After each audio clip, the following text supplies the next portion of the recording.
our channel. Today Bible verse in Tamil.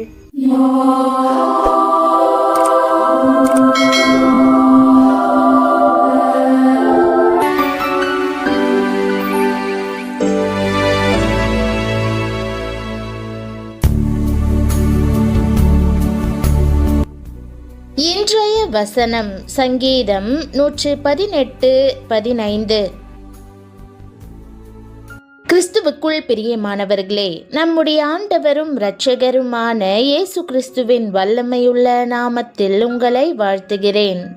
தேவன் உங்கள் இல்லத்தின் நடுவில் இருக்கும்போது பயத்தின் குரல் அடங்கும், ஜெயகம்பீரம் அவ்விடத்தில் ஒலிக்கும்.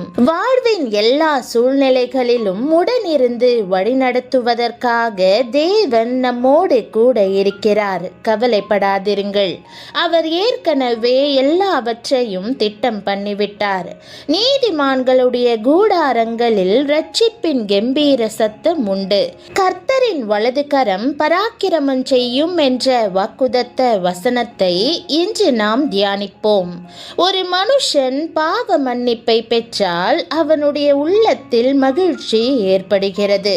இரட்சிப்பின் அதிபதியான கிறிஸ்து அவனுடைய வாழ்க்கையில் வரும்போது அவனுடைய உள்ளத்திலே இரட்சிப்பின் கம்பீர சத்தம் ஏற்படுகிறது.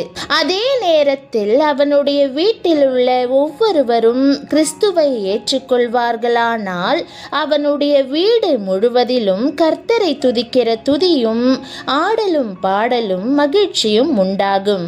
அன்றைக்கு கெட்ட குமாரன் தன்னுடைய தகப்பன் வீட்டை நோக்கி திரும்பி வந்தபோது அந்த தகப்பனுக்கு எவ்வளவு மகிழ்ச்சி!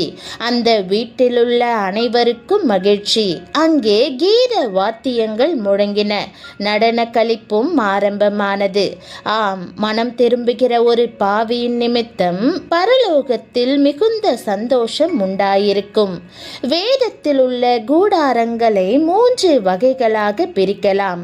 ஒன்று ஆசரிப்பு கூடாரம், இரண்டாவது தாவீதின் கூடாரம், மூன்றாவதாக நீதிமான்களின் கூடாரம்.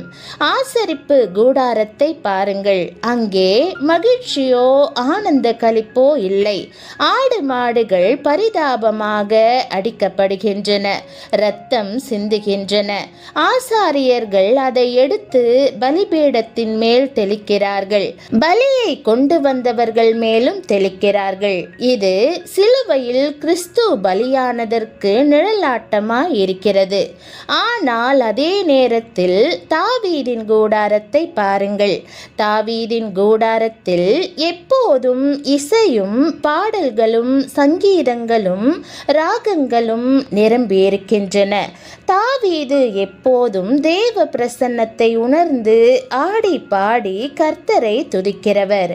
உம்முடைய சமூகத்தில் பரிபூரண ஆனந்தமும் உம்முடைய வலது பாரிசத்தில் நித்திய பேரின்பமும் உண்டு என்று சொல்லி தாவீது கர்த்தரை துதிக்கிறதை பாருங்கள். எப்போதெல்லாம் தாவீது தேவ சமூகத்தின் பிரசன்னத்தை உணர்ந்தாரோ அப்போதெல்லாம் கர்த்தரை துதித்து பாடி நடனமாட ஆரம்பித்து விடுவார். கர்த்தருடைய உடன்படிக்கை பெட்டி தாவீதின் நகரத்திற்குள் வந்தபோது தாவீது அந்த உடன்படிக்கை பெட்டிக்கு முன்பாக தன் முழு பலத்தோடும் நடனமாடி துதித்தார். கர்த்தருடைய சமூகத்தின் பிரசன்னத்தை உணர்ந்த அவர் தன் வஸ்திரங்களையும் மறந்து முழு பலத்தோடும் நடனமாடி கர்த்தரை துதித்தார். ஆம், தாவீதின் கூடாரம் கிறிஸ்து உயிரோடு எழுந்த மகிழ்ச்சிக்கு நிழலாட்டமாய் இருக்கிறது. வெளிப்படுத்தின விசேஷம் முழுவதையும் வாசித்து பாருங்கள். அதிலே மிகுதியான துதியும் அநேக பாடல்களும் இடம்பெறுகின்றன. பூமியிலே கர்த்தரை துதித்து பாடுகிறவர்கள் நித்தியத்திலும் அவரை பாடி துதித்து மகிழ்ச்சியாய் இருப்பார்கள். பிரியமானவர்களே, நீதிமான்களின் கூடாரத்தில் கம்பீர சத்தம் உண்டு என்று வேதம் சொல்லுகிறது. உங்களுடைய கூடாரத்தில் எப்போதும் கர்த்தரை துதிக்கும் துதியும் பாடலும் நிரம்பி இருக்கட்டும். அப்பொழுது பரலோகத்தின் மகிழ்ச்சியை பூமியில் அனுபவிக்கிறவர்களாக இருப்போம். நாம் பூமியிலும் கர்த்தரை துதிப்போம், பரலோகத்திலும் கர்த்தரை துதிப்போம். துதியின் நாடை நமக்கு உனக்கு மேன்மையும் பிரகாசமும் உள்ளதாகும். நீதிமானின் கூடாரங்கள் எப்படி இருக்கும் என்பதை இன்றைய வாக்குதத்த வசனம் காட்டுகிறது. ஆனாலும் பல வேளைகளில் என் பிள்ளைக்கு திருமணம் நடக்கவில்லை, கடன் ஏறிக்கொண்டே போகிறது, வியாதி எங்களை வாட்டுகிறது என்றோ, எங்கள் வீட்டுக்குள் அடிமைத்தனம் புகுந்துவிட்டது என்றோ நாம் சந்திக்கும் பிரச்சனைகளை குறித்தே இன்றும் பேசிக்கொண்டிருக்கிறோம். எல்லா பிரச்சனைகளோடும் போராடி பயத்தால் நிரம்பியிருப்பதால் வீடே இருளாக காணப்படலாம். ஆனாலும் பிரியமானவர்களே, இவை எல்லாவற்றையும் மாற்றுவதற்காகவே தேவன் இருக்கிறார்.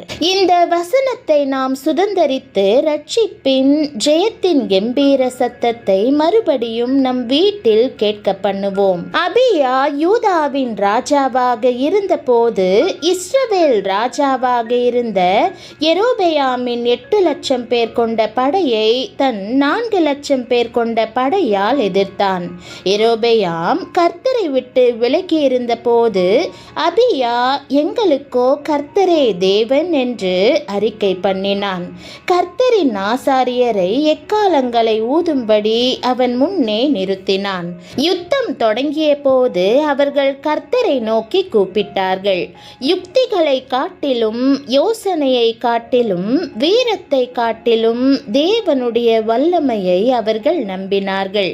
யெரொபெயாமின் சேனை பின்னிருந்து அவர்களை வளைந்து கொண்ட போது தோல்வி உறுதியாயிருந்த நிலையில் அவர்கள் சத்தத்தை உயர்த்தி கர்த்தரை நோக்கி கூப்பிட்டார்கள். அவர் அவர்களுக்கு ஜெயத்தை கொடுத்தார். கர்த்தரே அவர்களுக்காக யுத்தம் செய்தபடியால் கொஞ்சம் பேர் அநேகரை ஜெயித்தார்கள். உபத்திரவங்கள் சூழ்ந்திருந்தாலும் நீதிமானின் கூடாரங்கள் ரட்சிப்பின் கம்பீர சத்தத்தால் நிறைந்திருக்கும். பிரியமானவர்களே, உங்கள் வீடு துதியினால் நிறைந்திருக்கட்டும். கவலையோ பயமோ தோல்வியோ இருக்காது. துதி, விசுவாசம், ஜெயத்தின் சத்தம் மட்டுமே ஒலிக்கும். ஆண்டவரின் பிரசன்னத்தை நம் இல்லங்களுக்குள் இன்று வரவேற்போம். நம் வாழ்வின் எல்லா மூலைகளிலும் அவரது ஜெயம் முழங்கட்டும்.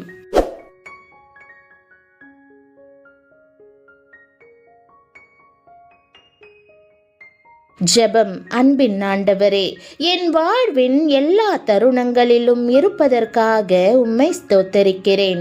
என் அடிகளை நீர் ஏற்கனவே திட்டம் பண்ணியிருக்கிறீர் என்றும் எனக்கு ஜெயத்தை ஆயத்தம் பண்ணியிருக்கிறீர் என்றும் முழுவதும் நம்புகிறேன். ஆண்டவரே, என் இல்லத்தில் உமது சமாதானம், சந்தோஷம், பிரசன்னம் நிறைந்திருப்பதாக. பயம், கவலை இவற்றின் சத்தத்தை துதியின் கம்பீர பாடல் மேற்கொள்ளட்டும். என் பலவீனத்தை உம் பலனும் நீர் அளிக்கும் வெற்றியின் கண்ணீரும் நிரப்புவதாக.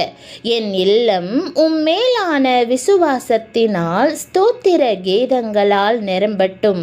என் பலத்தை அல்ல, உம் பலத்த கரத்தையே நான் சார்ந்திருக்க எனக்கு கற்றுக்கொடும். ஆண்டவரே, என் வீடு இடைவிடாத சந்தோஷத்தால், ஓயாத ஜெயத்தால் நிரம்பியிருக்க வேண்டும் என்று இயேசுவின் நாமத்தில் ஜெபிக்கிறேன் நல்ல பிதாவே, ஆமேன். தேவனுடைய நாமம் மகிமைப்படுவதாக. ஆமேன்.